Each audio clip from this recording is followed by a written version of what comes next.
Muy buenas noches, señores estudiantes. Bienvenidos al desarrollo de la clase correspondiente a la materia de inglés. Bienvenidos a todos. Buenas noches, Lisa. Silvia, ¿cómo está? Muy buenas noches, bienvenida.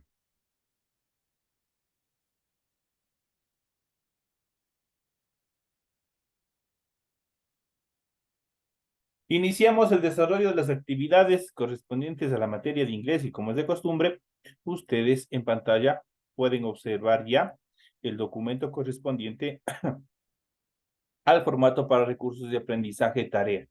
Entonces ya pueden observar, estamos en la asignatura de inglés, estamos en la unidad número 3, correspondiente a gramática, con el tema número 3, vamos a ver adjetivos distributivos en inglés. En esta clase vamos a ver cuáles son las características, las reglas gramaticales de uso y otras características más relacionadas a los adjetivos distributivos. Tienen el tipo de tarea, el objetivo de tarea y a continuación tienen las instrucciones.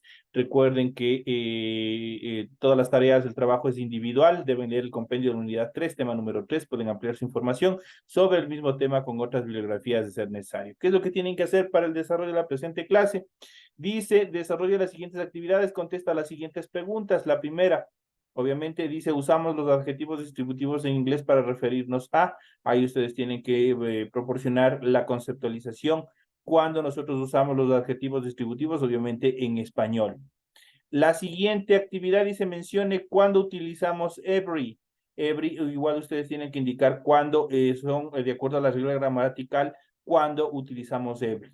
La tercera dice cuándo usamos los adjetivos posesivos. Mencione dos reglas con un ejemplo cada uno. Los ejemplos tienen que estar en español y en inglés, mientras que la contestación a la pregunta cuándo usamos los adjetivos posesivos, obviamente esa tiene que estar en español. Pero los ejemplos relacionados a las reglas, a cada una de las reglas, eso tiene que estar español e inglés, los ejemplos. La siguiente, la cuarta, dice los adjetivos posesivos son. ¿Cuáles son los adjetivos posesivos en inglés? Tienen que mencionar, obviamente, cuáles son, tanto español como en inglés. Y por último, los adjetivos ordinales se forman añadiendo el sufijo y simplemente tienen en el espacio que completar al número y se acaban. Son los adjetivos de orden, ordinales. O sea, ya vamos a ver cómo se estructuran cada uno de ellos en el desarrollo de la presente clase. Esas son las tareas o los numerales correspondientes a esta tarea que tienen ustedes que desarrollar. Recuerden que el trabajo es 100% escrito, tiene que ser claro y ordenado, deben utilizar combinaciones de colores, líneas, símbolos, de ser necesarios. La rotulación de la hoja donde ustedes van a trabajar es obligatorio. Eso tienen que hacer en la parte superior de su hoja, tienen que hacerlo de forma obligatoria, cumpliendo con todos los requisitos que se les solicita ahí. Una vez que ustedes en la parte superior han completado toda esta parte de la rotulación de la hoja, inmediatamente a continuación ustedes desarrollan la tarea. Eso es todo lo que tienen que hacer. Tienen también para el desarrollo de la tarea, leer las recomendaciones, la rúbrica de calificaciones y al final tenemos la información para el desarrollo de los recursos de plataforma. Estamos en unidad número 3 con el tema adjetivos distributivos correspondientes a la semana 3 del 13 de noviembre del 2023. Esta tarea permite entregas desde el 13 de noviembre y la fecha límite de entrega será el 30 de noviembre. La fecha de publicación de calificaciones será el 5 de diciembre del 2023. Así que tienen ya un tiempo más o menos prudencial para la entrega de esta tarea. Así que no es igual, no es mucha, es bastante corta lo que tienen que hacer. Entonces les deseo suerte en el desarrollo de las actividades correspondientes a la tarea y a continuación vamos a iniciar con el desarrollo del contenido correspondiente al tema de esta semana, que son los adjetivos distributivos. Vamos a ver, vamos a ir analizando cada uno de ellos, vamos a ir viendo, como les había dicho ya anteriormente, reglas gramaticales, otras características que obviamente les permiten el uso adecuado en relación a los adjetivos distributivos. ¿Pero qué son los adjetivos distributivos? A continuación vamos a ver qué son los adjetivos distributivos. Usamos los adjetivos distributivos en inglés para referirnos a un nombre singular que normalmente incluye un grupo colectivo o más de una persona. Eso quiere decir una persona, la cual obviamente se va a pluralizar, que va a hablar de un grupo colectivo. Vamos a ver cuáles son cada uno de ellos. Una vez identificado la conceptualización, la primera etapa en la cual nosotros utilizamos los adjetivos distributivos es each. Each se traduce al español como cada. Siempre hace referencia este each a un número determinado de personas o cosas. Entonces ya sabemos que each hace referencia a un número determinado de personas o cosas, es lo que determina, es lo que marca. Si hacemos referencia a each thing, estas dos determinaciones, each him o each person, cada una de estas dos determinaciones nos indica cada cosa o cada persona. Each thing, cada cosa, each person, cada persona. En un grupo estamos haciendo referencia a cada miembro del grupo y considerándolos también como forma individual. De tal manera que si yo digo his shield, that a toy, estoy diciendo cada niño tenía un juguete. Entonces aquí estoy diciendo each, pero este each estoy utilizando en función de quién, en función de persona, porque estoy hablando de quién, de child, estoy hablando de niños, ¿no es cierto? Entonces dice cada niño had a toy, tenía un juguete. La siguiente dice each man has his life, cada hombre tiene su vida. Entonces aquí tenemos la determinación. Si nosotros hacemos un análisis de la contextualización de estas oraciones, ¿qué nos están refiriendo? Al utilizar each, estamos hablando de una persona con referencia a muchas actividades. Por ejemplo, dice, cada hombre tiene su vida. Entonces, vida prácticamente es el objeto en singular de cual estamos refiriéndonos en la oración, pero estamos con este cada. Este cada, obviamente, pluraliza al sustantivo común hombre. Por lo tanto, each man dice cada hombre. Entonces estamos hablando de un grupo grande, un grupo indeterminado. Dice cada hombre tiene su vida. Each man has his life. Si yo digo en la primera, his children, cada niño, had a toy, tenía un juguete, tiene una correlación. Tanto el juguete como el niño. Entonces ahí vamos viendo la correlación que va viendo desde la singularización de un objeto, en este caso del juguete, y obviamente a un grupo indeterminado, en este caso de niños, de cuál se está hablando en la oración. Ahí cuando utilizamos el adjetivo distributivo each. Pero también existe otro adjetivo distributivo que es every. Every se traduce al español como cada. Every se utiliza para referirnos a todos los miembros de un grupo o todas las partes de algo. Adquiere, por tanto, en la traducción al español el sentido de todos. El momento de traducirle, el significado es todos. Solo every puede ir con nombres singulares o no y no con nombres plurales. Dicho de otra manera, every solo se va a utilizar con nombres de objetos, de personas, de lo que sea, solo en singular. No puede ir pluralizado ninguno de los nombres o sustantivos que vayan a acompañarle. Eso no se puede hacer. Por ejemplo, tenemos every village has a church. Todos los pueblos, every village, tienen una iglesia, has a church. Entonces, nosotros, ¿qué es lo que estamos indicando? En este caso, todos los pueblos. Estamos generalizando este every village, todos los pueblos. Estamos hablando en general de muchos pueblos, indistintamente. ¿Qué es lo que tienen? Tienen una iglesia. Le singularizan. En este caso, ¿de quién estamos hablando acá? De una iglesia. Está singularizado. Todos los pueblos tienen una iglesia. Entonces, le estamos dando una determinación. Otra de las oraciones que podemos utilizar, por ejemplo, es every man no eat. Este every man nos indica que dice todos los hombres no eat lo saben. Entonces, ahí estamos hablando de un grupo de hombres, ¿no es cierto? Vamos a la siguiente oración. I go to the cinema every week. Aquí tenemos el every como adjetivo distributivo. Tenemos ya casi al final de la oración. Obviamente, primero el adjetivo distributivo y luego el sustantivo al cual hace referencia o al cual describe. Lo mismo sucede en los otros casos. Primero tenemos el adjetivo distributivo y luego tenemos el sustantivo del cual está describiendo. Every village, todos los pueblos. Every man, todos los hombres. Every week, todas las semanas. Entonces, aquí tenemos la distribución. ¿Cuál es la posición para poder reconocer a un adjetivo distributivo? Siempre va a estar primero o antes de un sustantivo al cual va a describir. Esa también es otra de las condicionantes, otra de las determinaciones que nosotros tenemos que tener muy en cuenta. Eso en cuanto a each y también a every. Vamos a ver el siguiente adjetivo distributivo que es hater. Hater se aplica una elección entre dos personas o cosas.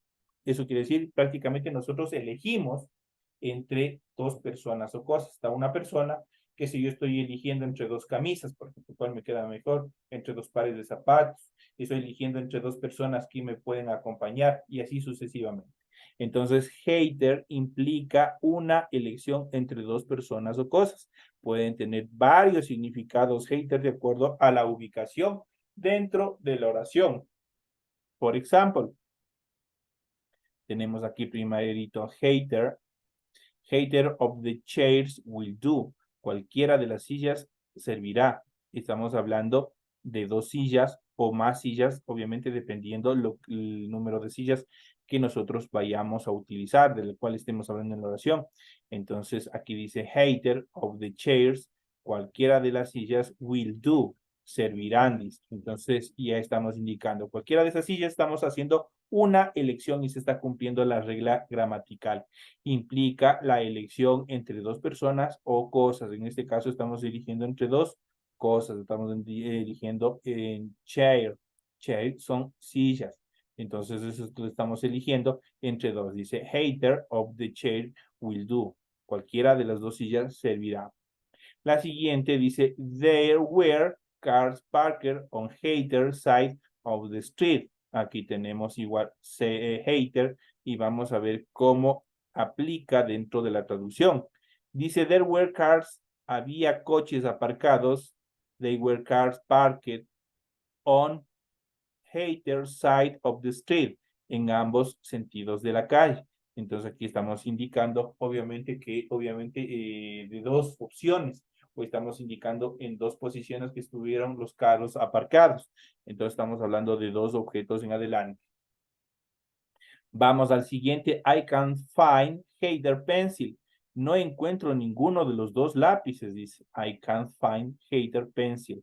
Entonces aquí este hater está igual sirviendo de descripción en relación a lo que se está buscando en la oración, en este caso que son los lápices, ¿no es cierto?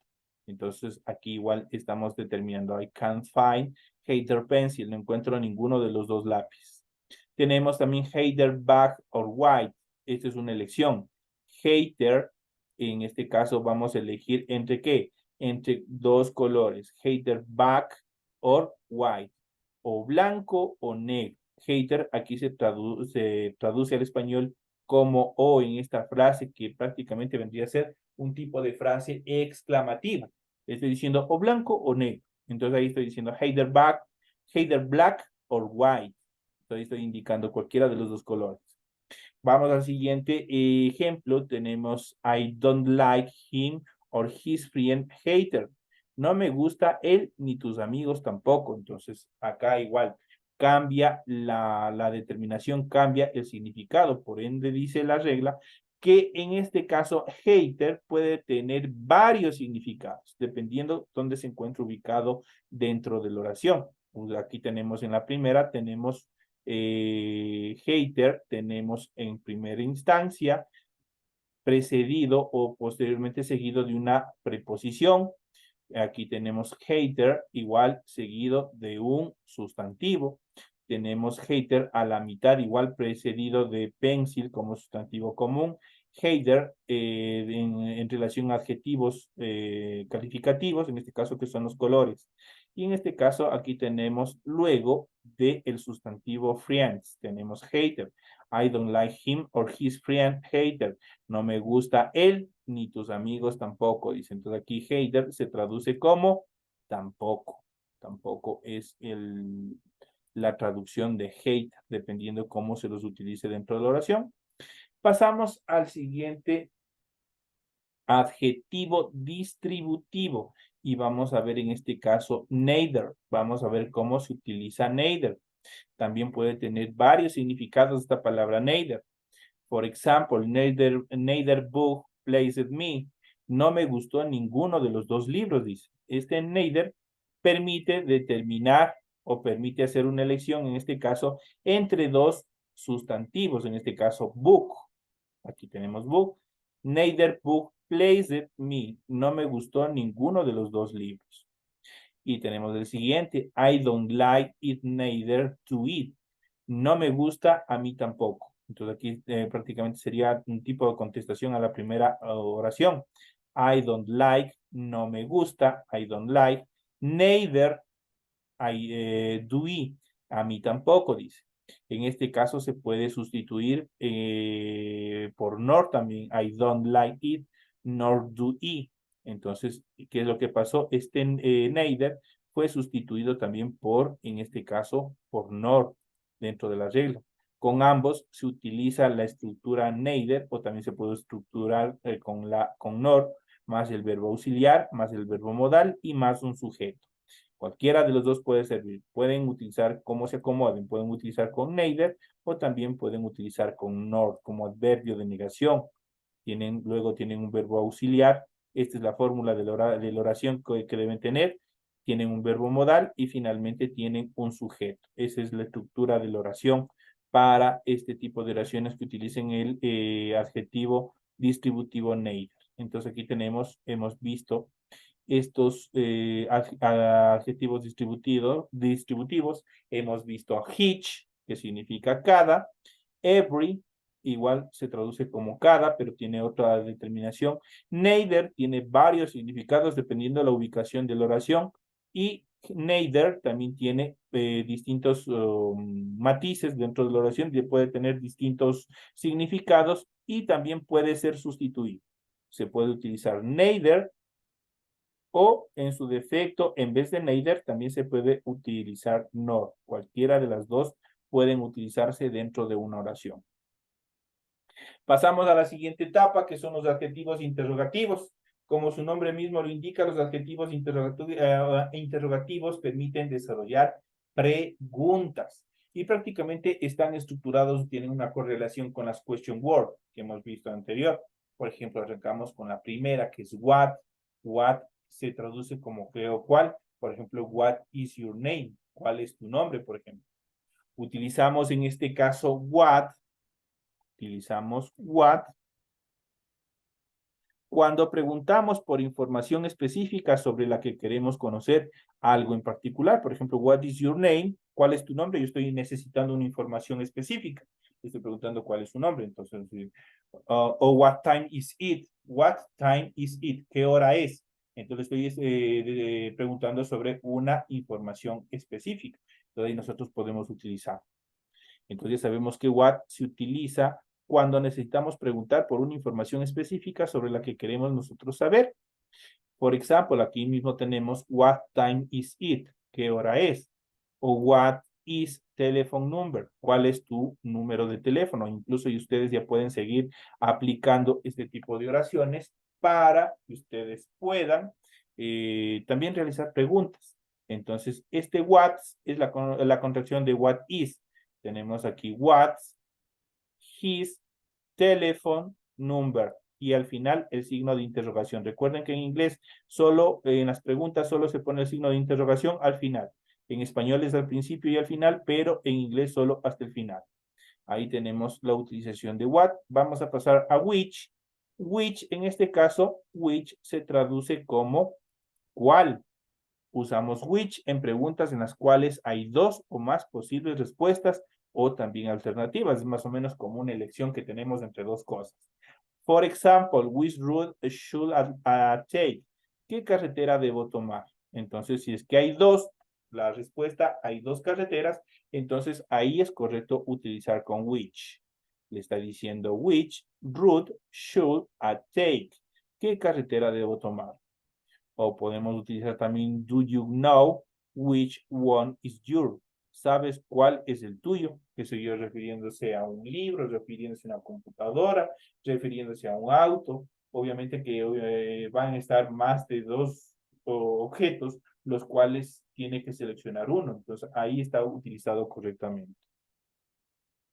Which hace referencia a uno o más elementos de un grupo limitado, mientras que what se utiliza cuando el grupo es un poco más amplio.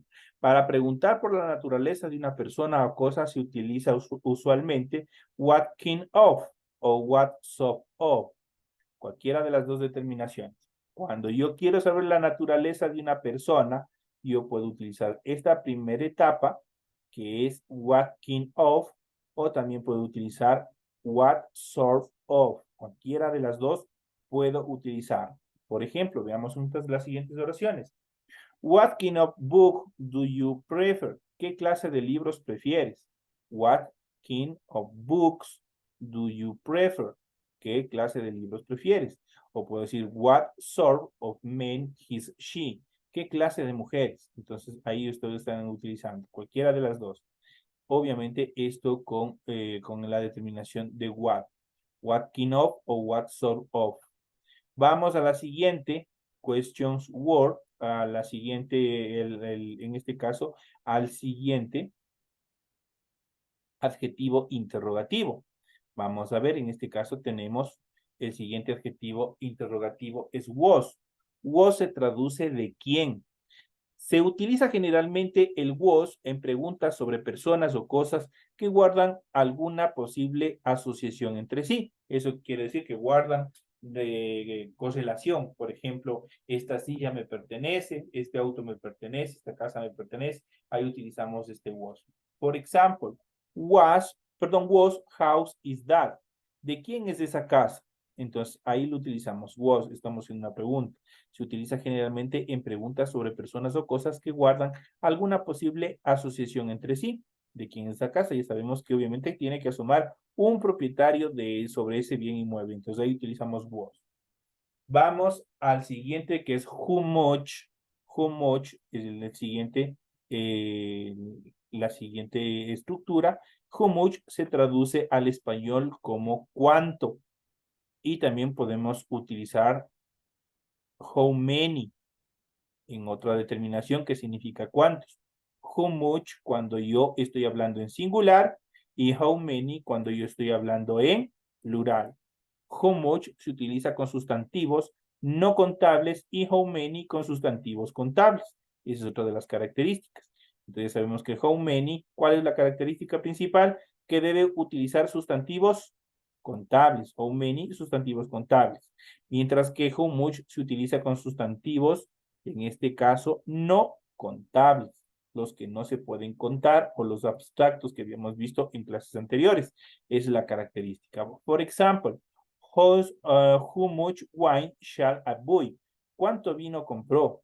How much? How much se utiliza con sustantivos no contables. Podemos contar el vino, podemos contar wine, porque wine es la traducción de vino al inglés. No podemos contar el vino es infinito, no sé cuánto habrá a nivel mundial, pero si yo a ese wine le agrego en la siguiente oración bottles, bottles son botellas, ahí yo sí puedo contar. How many, ahí ya no utilizo how much, utilizo how many bottles, porque bottles yo sí puedo contar. How many bottles of wine shall I buy? ¿Cuántas botellas de vino compró? Entonces ahí sí, estoy hablando un poco hasta más, por decirlo más correcto. Entonces, estoy indicando how many, cuántas bottles, botellas of wine de vino shall I buy.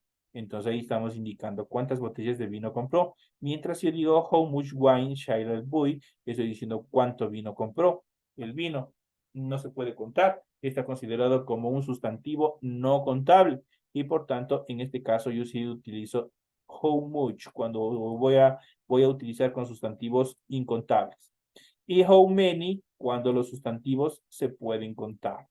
Entonces, esas son las características en esta determinación. How much wine, el vino no se puede contar, pero si yo esas botellas, ese vino está embotellado, ahí yo sí puedo las botellas contar. Entonces, la diferencia. Pasamos a los adjetivos numéricos o numerales. Vamos a ver cuáles son y ustedes ya se pueden imaginar. Ustedes ya se les puede venir a la cabeza cuáles son los adjetivos numéricos o numerales. Son los números en general. Los adjetivos numéricos o numerales cuantifican al sustantivo de manera específica o precisa.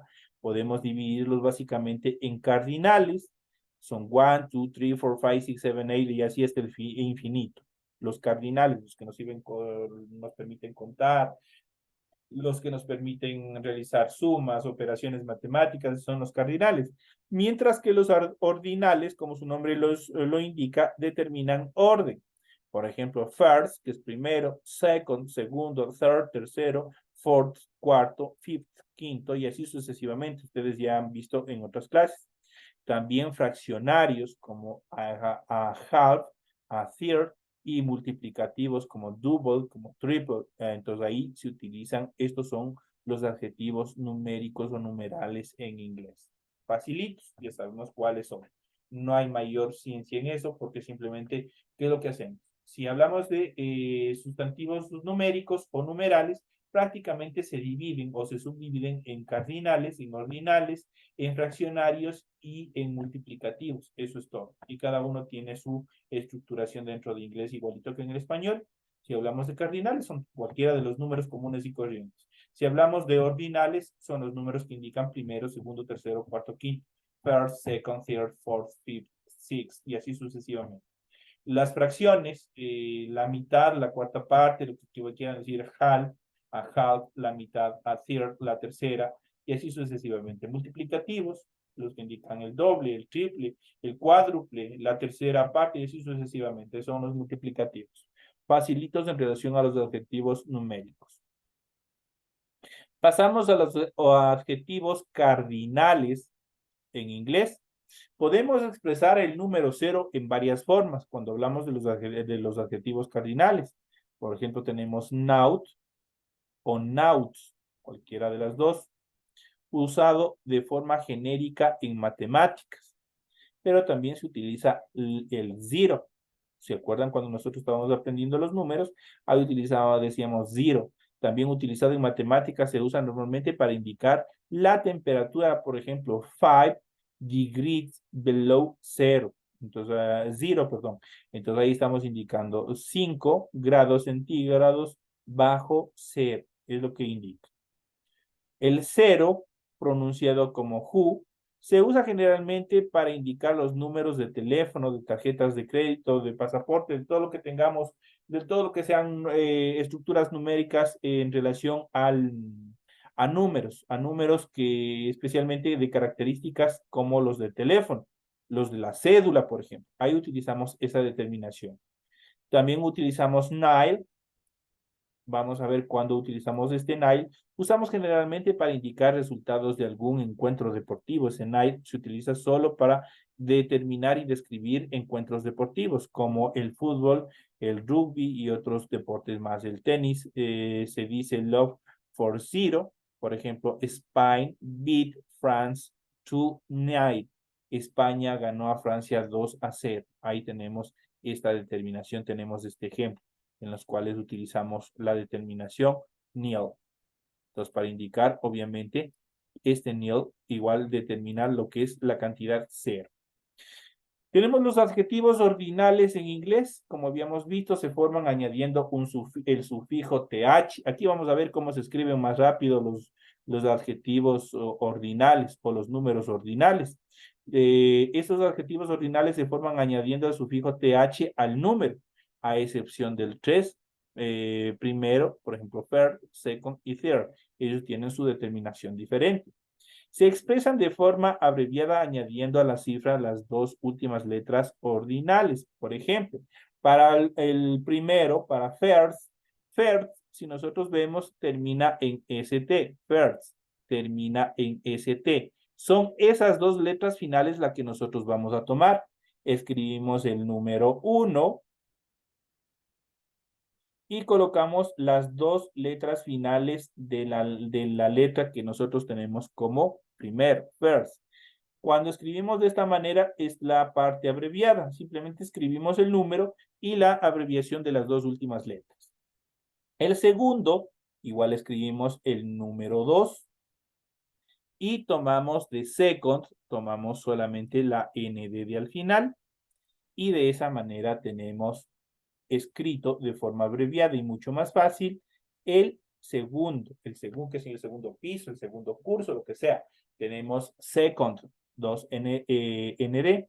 El tercero, escribimos de igual manera el 3 y nos vamos a la palabra third. Tomamos las dos últimas letras y la colocamos al lado del número que nosotros queremos representar y de esa manera queda, perdón, ya le puse el mismo color, y de esa manera queda representado third, que es tercero.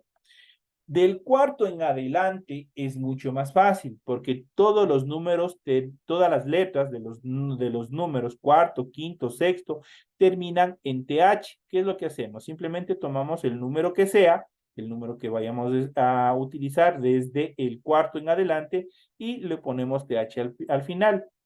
El quinto, escribimos el 5 y ponemos TH al final. Y eso sería todo para determinar este tipo de adjetivos ordinales que indican orden. Para expresar los números en fracciones, nombramos el número como número, el numerador como número cardinal y el denominador como número ordinal. Ojo con esto. En las fracciones nombramos el numerador,